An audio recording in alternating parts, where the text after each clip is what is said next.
Whoops. Sorry that took so long, guys. You can just skip forward into the video to this part.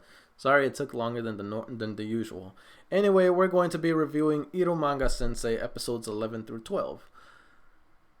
I love episode 11. We got some backstory on Sagari and Masamune, so I really did enjoy that. Really tied in some loose ends between the two characters.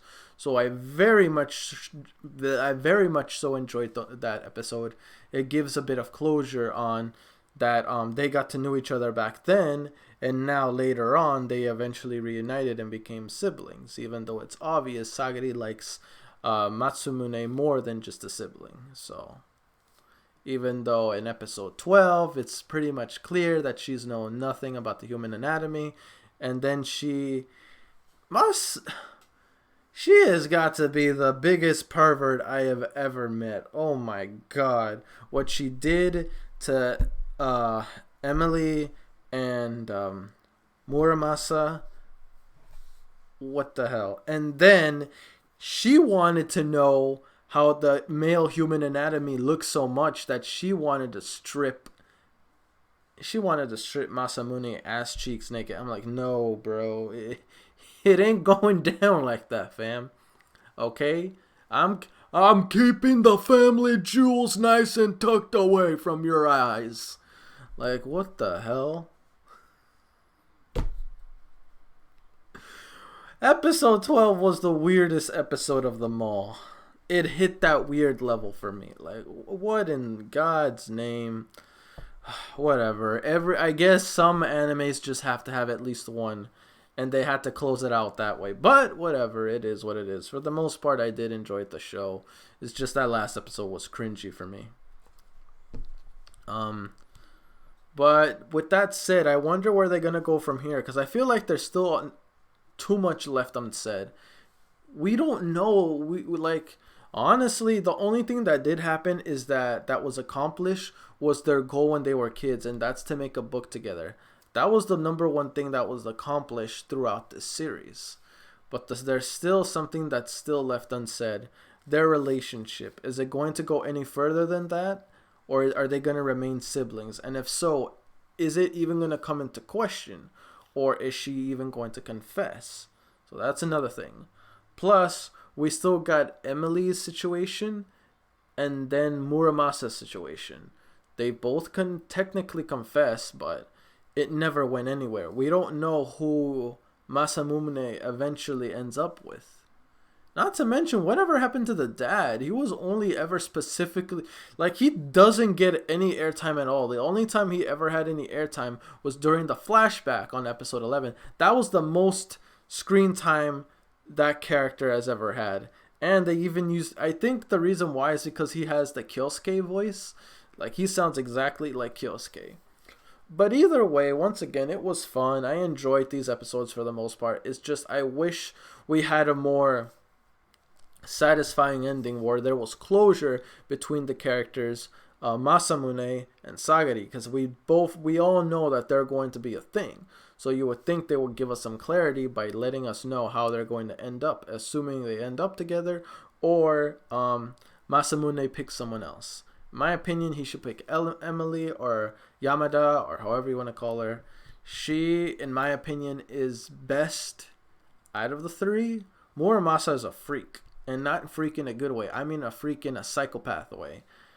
Sagari is just, oh my god, she's a mess, bro. And she's I'm gonna have to take a hard pass on Sagari. Honestly, Yamada, Emily, however you want to call her, is the best choice in my opinion. She's filthy rich. She's a good person. She's not a pain in the you-know-what, and she ain't a freak for the most part. She's just a huge flirt, which... that's not bad at all. But it's obvious that Masamune is going to end up with Sagari. It's just we never had that confirmation in the series. Their relationship has improved since the beginning of the series, just like the whole situation with Kyosuke and Kirino, but we never had any closure to their relationship, unlike Oremo. So I'm wondering, where is the series going to go from here? Assuming I know there's an OVA, but does the OVA give us the closure everyone's been wanting, or does it not even touch upon that at all? I'm just wondering if there's any more to the series after this, or is it like one season, one and done? That's what I personally want to know, because I would like to have some closure to the series. That way I can really close the book on it and move on from here. Because so far, this just feels like it's not completed. It just feels incomplete. So I would like to see more. I hope it just doesn't take one of those routes to where it's just this one season and that's it. They're like, be lucky you get an adaptation. Bro, if you're going to animate something, you might as well finish from beginning to end. Don't go half measuring all this. You need to go the full length if you're gonna start an anime. But we'll see how it goes. Well, there's still the OVAs, so before I talk all this some people will call it complaining. I just say I'm just stating some things. But hopefully maybe in the OVA we get some kind of real closure to everything. Otherwise, this is not done. This is just on hiatus. How long is it going to be on hiatus? I have no idea why, but if you're going to start something, at least finish what you started. And if you're going to finish it, at least finish it properly.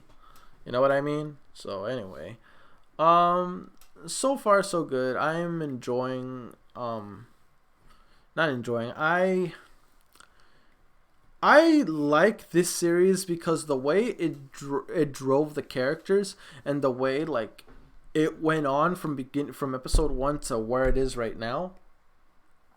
Everything was pretty much driven by the goals of the main guy and the main girl. So that is good, because it's different from Oremo. In Oremo, it was like the two brother and sisters wanted to rekindle and repair their broken relationship, while at the same time deepening their relationship to where it should be.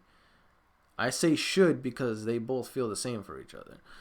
In this case, it kind of has like that recovering from how they were before into a better relationship, but at the same time, like 80% of this series was driven by their goals. One wants to be a good illustrator for a great author. The other one wants to be a great author and have like Eromanga Sensei and an amazing illustrator do all his artwork. Now, was that necessarily bad? No, of course not. It was good. Like I said, very enjoyable series. There was nothing wrong with it. It was just could have been better, in my opinion.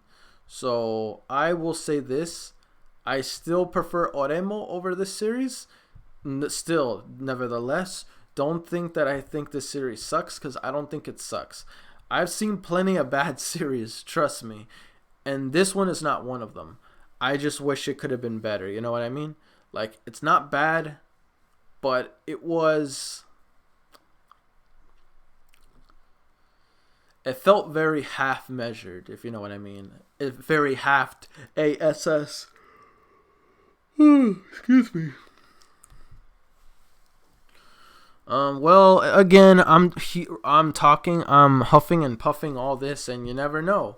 See, the OVA could close everything up, but if it doesn't, hopefully there's going to be a second season. You guys can let me know if there ever will come a second season or not. I'd greatly appreciate it if you did. But until then, I guess we're just going to leave this series on a hiatus until we get closure for what's to come next for Sagari and Masamune.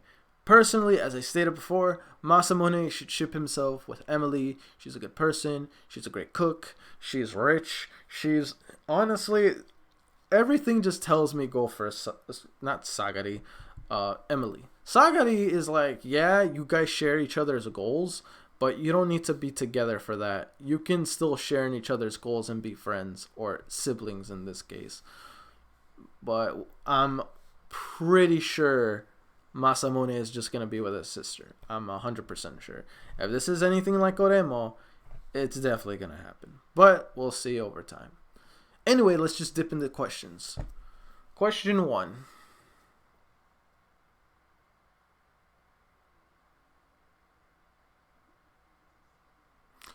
If you were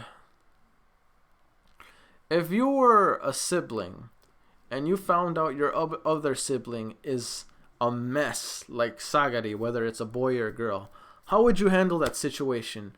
Would you end up in the same situation as Masamune, or would you handle it differently? And if you were to handle it differently, explain that.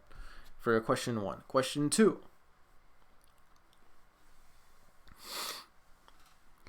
If you were to choose between the positions, Masamune's position of being an author or Sagari's position of being an illustrator, which one would you pick, and explain to me why in the comment section below for question 2.